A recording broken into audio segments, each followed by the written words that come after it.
This, sir, is the new Audi A1 S Line 30 TFSI with the automatic gearbox in the clean dark blue colorway. It's one of the smallest premium cars that you can buy on the market. But is it actually worth the badge price? Let's find out.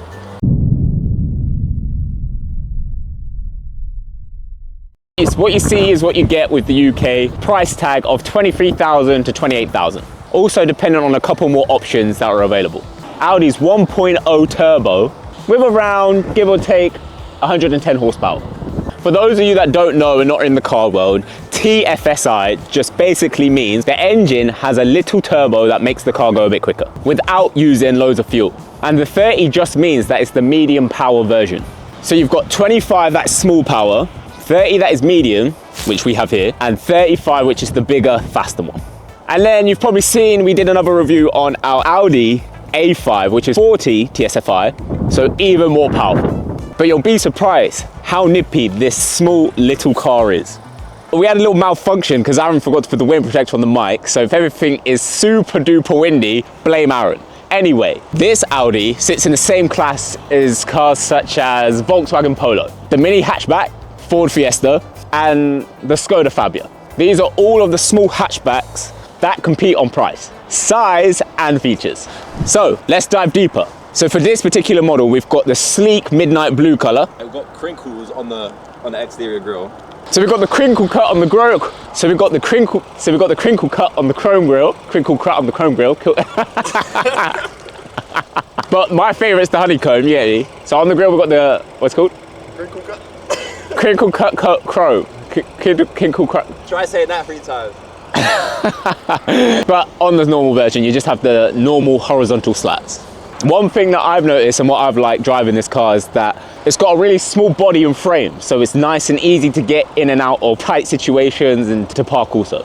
So then we got the wheels, and they finish it off nicely by giving it a nice premium feel, not too flashy. It does give it that sporty edge without going over the top. So then as we travel around the back, it does keep that sharp design. It's not super sharp boxy, but it is definitely still got that S Line feature to it. Side note, the S Line to the non-S Line. The S Line has a sportier edge, sportier bumper. Crinkle cut grill. Crinkle cut grill and larger wheels. This model has a 1 litre turbo petrol engine. It does 0 to 60 in roughly about 10.5 seconds. But we'll see about that later on. So the top speed on this bad boy is 126 miles per hour. So on paper, technically, it's not actually that fast. But I beg to differ. I think it's a very nippy car, but it's also safe. So what happens, or what I personally think, on my personal views, is that it's a great first car to have. It's a great, fellas, for your daughters, it's safe, it's reliable. The performance on it is premium, and the efficiency is very efficient.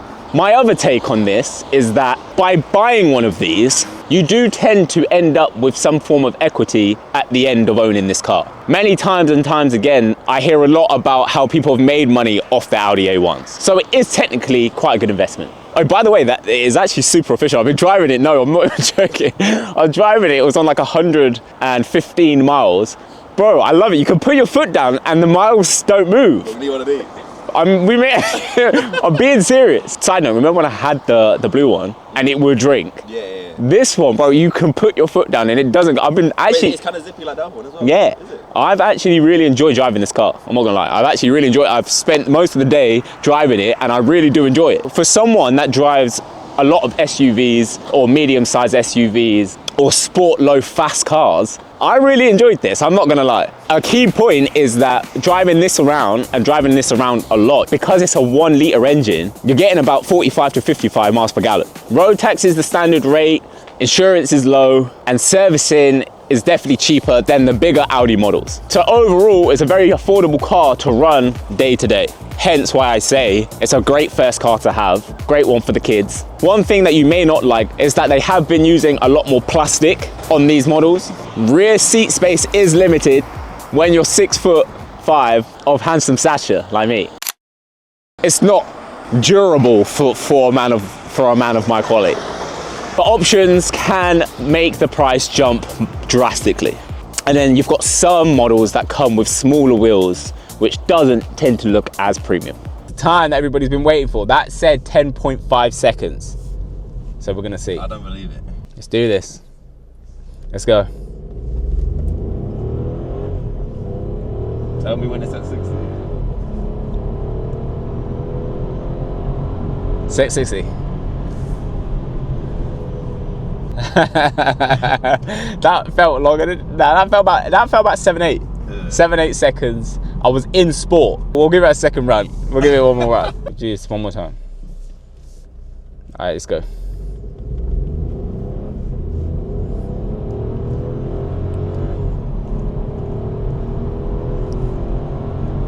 $60. So I'm saying about 7 to 8. So it's definitely under 10, I'd say. So I'd say it's around about 9 seconds. Additionally, we do have driver select. So we do have efficiency, auto, dynamic, and then you've got individual. You get some individual. And basically all that means is that's putting you into different modes of driving design. So that will, if you're in dynamic, it's louder, it's more sporty. The enhancers on the outside, all designed to give you that sport mode feel. Most cars just do different names for their sport mode, but this one is dynamic. And then we go into the sport mode, which I can do just by the gear stick, just by simply pushing it down. That pushes me straight into sport, which then makes it a bit louder, makes it a little bit more responsive. That's like all Audi models, and it's just designed to give you that speed racer feel. And surprisingly, in this 1 litre, even in sport mode, it's still very efficient. Normally in Audis, when you put it into the sport mode, it drinks like that. So it's actually inside the Audi A1 where the premium hatchback vibe actually shows. Even though it's a small car, the interior does feel high quality. You get Audi's modern dashboard design. Everything is angled towards the driver. That's the cockpit and the media display. Unlike some of the bigger Audi models, it doesn't have the navigation in the cockpit. But the buttons and everything have a nice feel. Everything seems and feels premium and high quality. But that's what you're always gonna get with Audi. And even from the get-go, when you feel the steering wheel, it feels like it's been taken or replicated from one of the bigger and better models. It's simple, it's clean, which is effective, and there's no cheapy looking clutter anywhere. Screen-wise, you get Audi's infotainment system, which is easy to use and quick, and the whole entire layout is really Audi. Premium and classy. The seats are relatively comfy and supportive without being too sporty. I'd say overall, it does feel well put together. For, and I ain't glazing, a small hatchback, it's definitely one of the better interiors in the class. All right, boot space. Now, if you're in your 20s, single, on the open road, you've got plenty of space. You fit your bag, a couple of utensils, whatever you need in there, done. Boot is actually 335 litres. It's practical for shopping. It's actually bigger than the Mini, but smaller than Polo. So as per, you know the drill by now, 6'5", handsome. We're gonna try and test the back seat efficiency, durability. Let's do it. See, as you can tell, some twat in the front is sitting like a twat. So I've not got the right space. So we're gonna try this again. Bit of room for a normal average size man. So for you guys. But for me it's tight. I'm close to the top. My knees, there's not much knee room. You're definitely not getting 3 adult men or even 3 adult women in the back comfortably for long durations of time. You're not. But this car isn't designed for families. If you've got 4 kids, 5 kids, 3 kids, you shouldn't be buying this. Should you buy this Audi A1 30 TFSI? Honest opinion, if you are of the younger generation, if you are a new driver, if it's one of your first cars, first or second car, it's a brilliant car to buy, 100%. It will do the job to what you need and what you want 100 times over.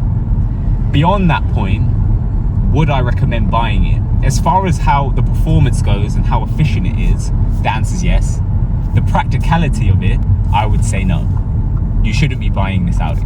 Like I've said before, the driving, the performance, the quality, the efficiency, the price is something that you're always gonna get with Audi. Parking, easy to park because it's small.